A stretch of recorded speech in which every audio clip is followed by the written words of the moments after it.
Hello, my name is Rick, and this is my story.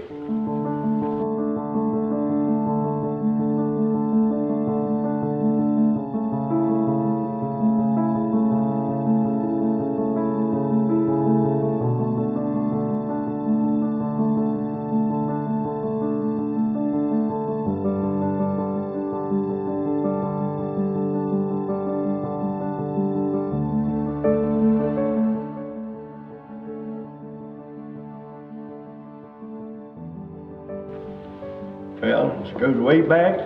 I'm 54 years old.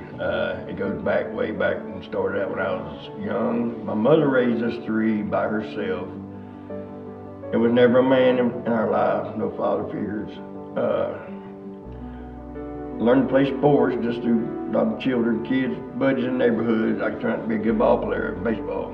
I went all the way through school. I did decent in school, enough to survive, just to get by grade to grade. I played ball. Got in high school.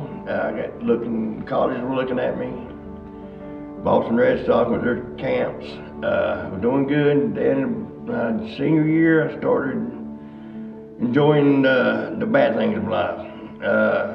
Drugs and alcohol, experimenting. Dropped out of high school in senior year. Stupid mistake, of course. We do stupid mistakes. After that, it's just all spiraling. Met my first wife, Dawn. We dated for a couple years. Drugs was a big part of my life. She didn't know it, but she knew it. Didn't want her to know it, but she knew it. She dealt with it for a while until she got tired of it. We had a child, Jessica, my daughter. She got tired of me and my mess, and finally we just departed ways. After that, I was in my 20s. 20s was a little bit of a blur because I was a heavy, hard drinker, everyday drinker, constant drinker, drugs, wake up with drugs, drink in the afternoon, same scenario every day, over and over and over. Then I started selling drugs, and when I got in my 30s, selling drugs, got in the deep end, really deep in the dark side, and that's when the police started. Several years before that, small little petty stuff, and then I got in some deeper crimes in my 30s. Got away with a whole lot. Not proud of nothing, by no means. God has kept me alive over these years. How I got through bouncing in the clubs, shot at, stabbed several times, bled out. I should have bled out several times. I got so many stitches and, battle wounds that you would call it, but it was stupid wounds now, you call it. There's no way I should be alive today, but God's kept me alive over these years. It's been a crazy walk. So many things. It's taught me a lot of stuff. Got into my 40s, I started hanging out with Hells Angels, the vice president of South Carolina. He was my best friend. As bad as it was, he was married to witches. He's had 7 wives, and 2 of them were witches, and he was a warlock, kind of, but it was a deep Satanism stuff that I knew it, didn't care nothing about it, and I didn't get into that depth of it, but I was around it all the time. I knew a lot of things. I was deeper in drug sales then, and I grew up in Pentecostal. Mama had us in church all day, every day. Every day the doors was open, we was in church. I knew God, I knew Christ. I knew that we was going to, he was with me all the time. I'd say a prayer when I was with the Hells Angels. I would say a prayer in the back room. They didn't see it, they couldn't see it. I went to depths with them and stayed with them a long time. I didn't really like it that much. I started part of a group. I wanted to be part of something. That was it. That wasn't what I'd really come out to be. A lot of things happened. I just rather kept secret because of things could happen. But later on, I kept going to jail, in and out of petty stuff. I had some felonies, but there was stuff to pay out of. You get in and out of trouble, You think you're good, you can't. Never. Then eventually, in my later 40s, I started running from them. I got on probation, then I started running. I got caught down in Greenville, South Carolina, and that was it. And that was when I wasn't rescued. I wasn't arrested, I was rescued, because my life was really, I mean, I was in and out of dope houses, just running from the police here and there. And finally, when they caught up with me, I knew I was done. I was done running life, period. I wouldn't care. It was what they call suicide by police. They was gonna kill me. I wasn't gonna kill myself, but they was gonna kill me. That was my goal. I wasn't gonna let me kill myself. I was too much of a coward. But God had his hand on me the whole time, is all it was. So luckily they got me before I let them do me. So in jail, you can do a lot of things, because that's all you can do. Got the prison term. I didn't do much. I done a little over a year, but that's still though I was facing 10 years, so I got that part. That was all I needed right there. When I got out in 2016, and I didn't want to go back to the same life whatsoever. But I went back to the same place I was at. When I got out, you had choices to go somewhere, and I hadn't seen my mother in 30 years. When I left home and out of high school, I left and with nothing to look back on. I lived for 30 years, hadn't seen my mother, my brother, or my sister. And that was a big input. I wanted to get back in their lives. And when I got out at 16, I didn't know where to go, what to turn. I never been on Facebook before, never thought nothing about it, didn't care nothing about it.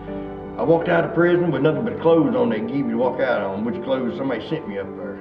And I went back straight where I was at before 16. Noticed I picked up drinking again. As soon as I got out, I said I would never do that again. But I had nowhere to live, so I went and got a tent. Slept in a tent. Got to the weather was too bad, so I broke into abandoned houses, and I didn't know what really humbled me is I woke up, heard a noise.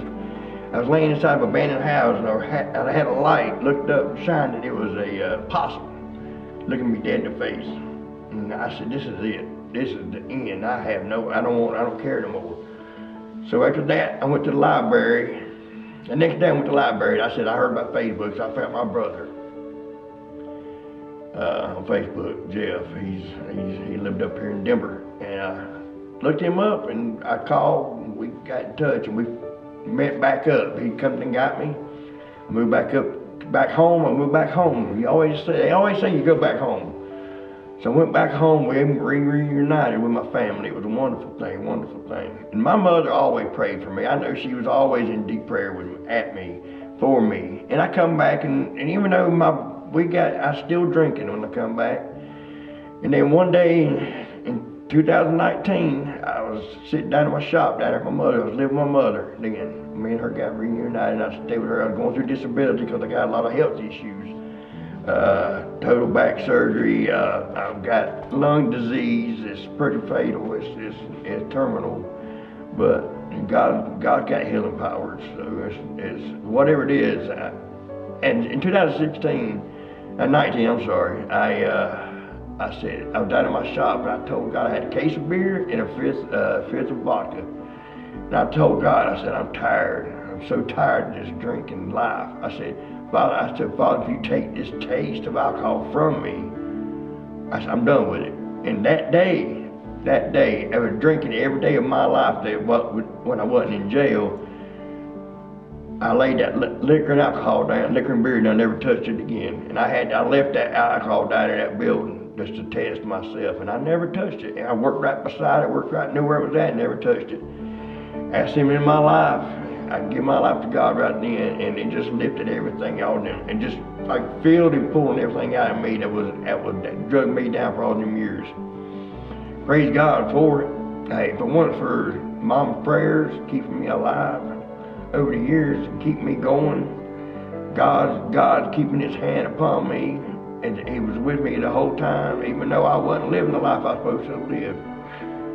He was there for me. My neighbor beside me of the apartment I'm over here in Lincoln, and her daughter, Sharon, she comes here at Highland Drive I loved it. She taught me about it, and I started coming here, and I really, really like this church.